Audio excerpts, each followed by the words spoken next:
Narco test, जिसे बॉलीवुड में truth serum के नाम से भी जाना जाता है, क्या ये रियलिटी में यूज़ हो सकता है? और क्या किसी अक्यूज्ड को ज़बरदस्ती इस टेस्ट को करने पे मजबूर किया जा सकता है? सुप्रीम कोर्ट ने इस सवाल का जवाब दिया है एक लैंडमार्क जजमेंट में, जिसका नाम है Amlesh versus state of Bihar. नमस्ते दोस्तों, मेरा नाम है अक्षिता सोनी और आपका योर लॉर्डशिप्स के यूट्यूब चैनल पर स्वागत है। चलिए इस केस को सिंपल लैंग्वेज में समझते हैं। कंप्लेनेंट ने एक कंप्लेन फाइल करी अगेंस्ट द अक्यूज्ड।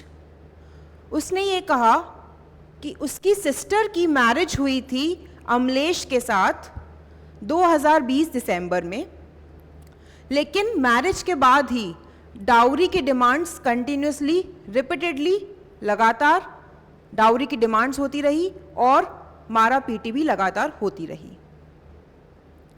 उसके बाद 2022 में 22 अगस्त 2022 के दिन अपेलेंट, जो कि अक्यूज्ड है, उसने इन्फॉर्म किया कंप्लेनेंट को कि उसकी वाइफ मिसिंग है, वो भाग गई है।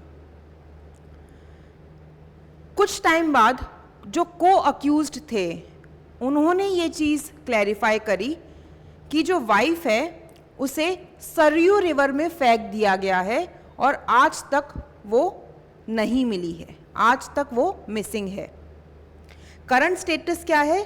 She is missing, she is not found till date. इसी के अगेंस्ट सेशंस कोर्ट में बेल की एप्लीकेशन लगाई गई, सेशन कोर्ट ने रिजेक्ट कर दी। उसके बाद पटना कोर्ट के अंदर पटना हाई कोर्ट में बेल एप्लीकेशन लगाई गई। पटना हाई कोर्ट ने लेकिन इसी दौरान एक ऑर्डर पास कर दिया और सभी अक्यूज्ड को नार्को एनालिसिस टेस्ट के दौरान ये टेस्ट मैंडेटरी कर दिया कि आपको ये टेस्ट करवाना होगा सभी अक्यूज्ड को। तो ये ही एक ऑर्डर है जो कि अभी एक मुद्दा बन गया है और सुप्रीम कोर्ट में इसी ऑर्डर के खिलाफ अपील फाइल करी है अक्यूज्ड ने। इस केस का बैकग्राउंड और फैक्ट समझने के बाद हम इश्यूज पर चलते हैं। 3 इश्यूज फ्रेम करे सुप्रीम कोर्ट ने।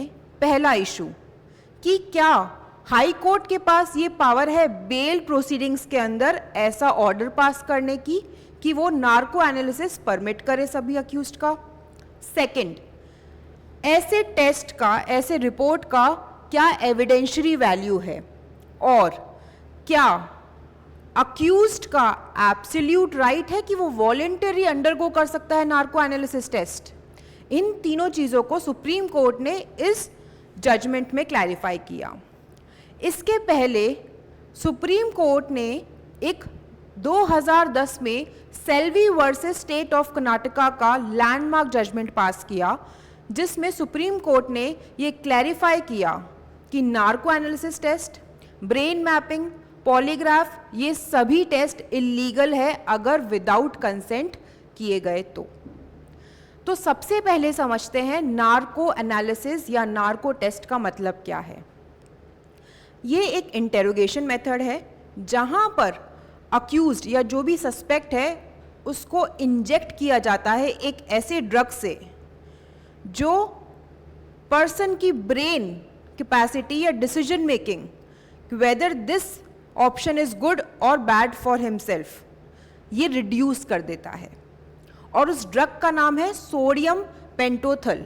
Sodium pentothal is a drug और ये ड्रग क्या करता है? ये रीजनिंग पावर या ability to determine what is good और बैड फॉर देमसेल्व्स, इसको बहुत रिड्यूस कर देता है और इसी ड्रग को इंजेक्ट किया जाता है उस पर्सन में अंडर कंट्रोल्ड कंडीशंस। ये होता है नार्को एनालिसिस और नार्को टेस्ट। लेकिन सेल्वी जजमेंट में कुछ प्रिंसिपल्स हमारे सामने आए थे। पहला प्रिंसिपल, आर्टिकल 20 और 21 दोनों ही सैक्रोसैंक्ट राइट्स है, यहाँ कोई जुडिशियल एक्सेप्शन नहीं है।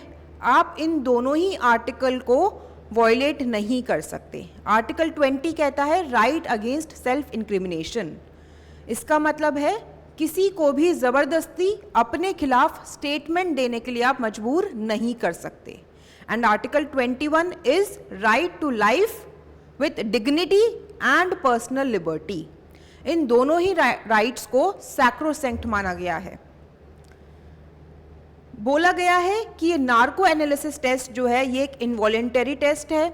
अगर आप ये परफॉर्म करते हो without the consent of the person तो आप आर्टिकल 20 सब क्लॉज 3 का वायलेशन करते हो, एज वेल एज आप सब्सटैंटिव प्रोसेस जो ड्यू प्रोसेस होता है आर्टिकल 21 का उसको भी वायलेट करते हो। इसीलिए इनवॉलेंटरी नार्को एनालिसिस टेस्ट बिल्कुल भी अलाउड नहीं है, ये एक तरीके का इनएडमिसिबल एविडेंस है। तो सुप्रीम कोर्ट ने फर्स्ट इशू को क्लैरिफाई करते हुए कहा कि under no circumstances forced narco analysis test is valid और it is not allowed. High Court ने एरर किया है कि बेल ऑर्डर के टाइम पर ही ये जजमेंट प्रोनाउंस करके। बेल कंसिडरेशन का स्कोप ये नहीं है, बेल कंसिडरेशन को आप मिनी ट्रायल नहीं समझ सकते।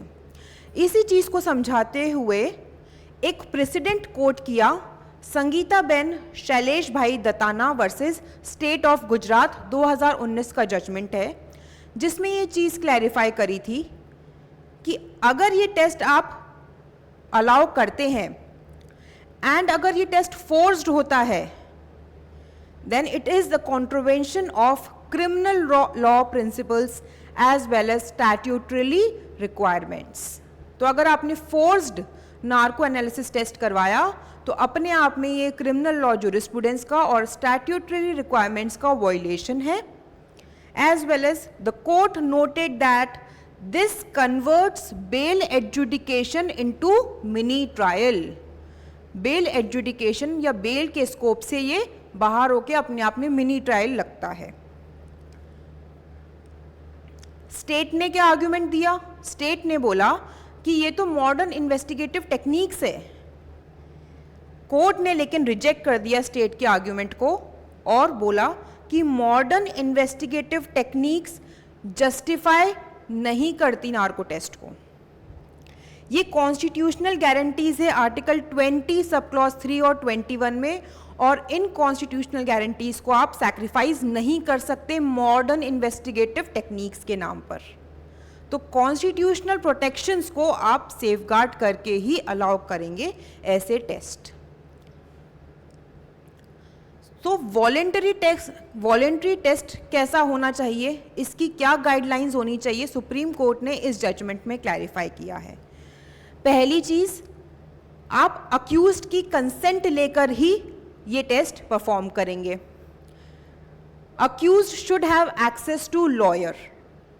अक्यूज्ड का एक्सेस होना चाहिए, उसके पास लीगल एड होनी चाहिए। अक्यूज्ड को आप इम्प्लीकेशंस बताएंगे कि अगर ये टेस्ट उसने दिया तो क्या फिजिकल इमोशनल इम्प्लीकेशंस उसके साथ हो सकती हैं। ये टेस्ट हमेशा जुडिशियल ओवरसाइट में ही कंडक्ट किया जाएगा, मतलब जुडिशियल मैजिस्ट्रेट के अंडर ही उस कंट्रोल सिचुएशंस में ही नार्को एनालिसिस टेस्ट कंडक्ट किया जाएगा।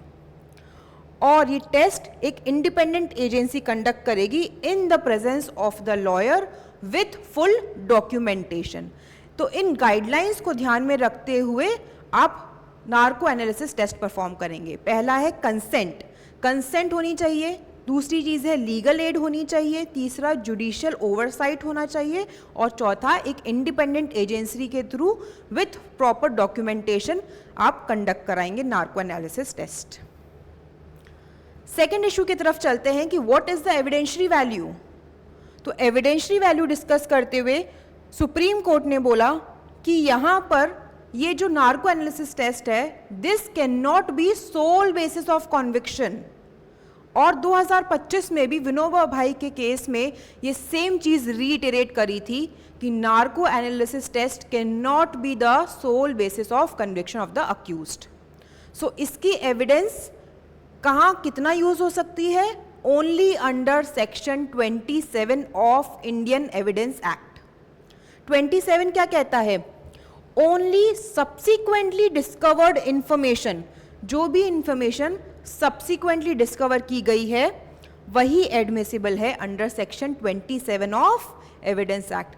तो इस पोर्शन के लिए ही ये एविडेंस होल्ड करती है। And the last issue was कि क्या अक्यूज्ड का एब्सोल्यूट राइट है या कोई एक्सेप्शंस भी है। क्या अक्यूज्ड का एब्सोल्यूट राइट है वॉलंटरी कंसेंट देने के लिए? तो हाँ, सुप्रीम कोर्ट ने कहा कि बिल्कुल अक्यूज्ड का वॉलंटरी राइट है, वो नार्को एनालिसिस टेस्ट परफॉर्म करवा सकता है, लेकिन एक अप्रोप्रिएट स्टेज ही होनी चाहिए। This is very important. The test should be conducted when accused exercises right to lead evidence in trial. Trial stage पे जब अक्यूज्ड को बोला जाता है कि आप अपना एविडेंस लीड करिए, अपना डिफेंस एविडेंस दीजिए, तभी आप उसी दौरान अक्यूज से नार्को एनालिसिस टेस्ट परफॉर्म करवा सकते हैं, या फिर अक्यूज्ड को बोल सकते हैं अगर अक्यूज वॉलेंटरी भी करना चाहे तो वो कर सकता है। लेकिन स्टेज ध्यान रखिएगा, ट्रायल के स्टेज पर। And there is no absolute right, कोई एब्सोल्यूट राइट नहीं है। कोर्ट फिर भी कंसिडर करेगा in the totality of all the circumstances कि यहाँ पर कोर्ट अलाउ करता है नार्को एनालिसिस टेस्ट या नहीं। तो यहाँ पर एब्सोल्यूटली कोई राइट नहीं है अक्यूज्ड का। कोर्ट के पास फिर भी एक पावर रहती है, उसका डिस्क्रिशन है कोर्ट का। तो फाइनली क्या हुआ, इस ऑर्डर को जो 9 नवंबर 2023 को पटना हाई कोर्ट ने नार्को एनालिसिस परफॉर्म करने के लिए पास किया था, इसके अगेंस्ट अपील फाइल की थी अमलेश ने। ये अपील के अंदर इस ऑर्डर को सेट असाइड कर दिया गया है और बेल का जो भी ऑर्डर था उसको according to the due process of law follow करने के लिए कहा गया है। अपील अलाउ कर दी गई है। So what are the key takeaways from this judgment? सबसे पहली बात, कोई फोर्स्ड टेस्ट नहीं करवा सकते आप अक्यूज से। सेकेंडली, कॉन्स्टिट्यूशनल राइट्स जो हैं वो उसके पास ज़्यादा पावर है रैदर देन इन्वेस्टिगेटिव टेक्निक्स और इन्वेस्टिगेटिव टूल्स। एविडेंशियरी वैल्यू बहुत लिमिटेड है, only under section 27 of Indian Evidence act के पर्पस के लिए यूज में आ सकती है। नेक्स्ट, जुडिशियल ओवरसाइट में ही आप कंडक्ट कराएंगे test. And the last, voluntary test allowed है विद द सेफगार्ड्स जो हमने गाइडलाइंस में डिस्कस किए। तो गाइज, आपको क्या लगता है, क्या सुप्रीम कोर्ट ने ये जजमेंट में नार्को एनालिसिस टेस्ट पे सेफगार्ड्स लगा के सही किया है? कमेंट्स में ज़रूर बताइए। इस वीडियो को लाइक करिए, शेयर करिए और चैनल को सब्सक्राइब करना ना भूलिए। Thank you.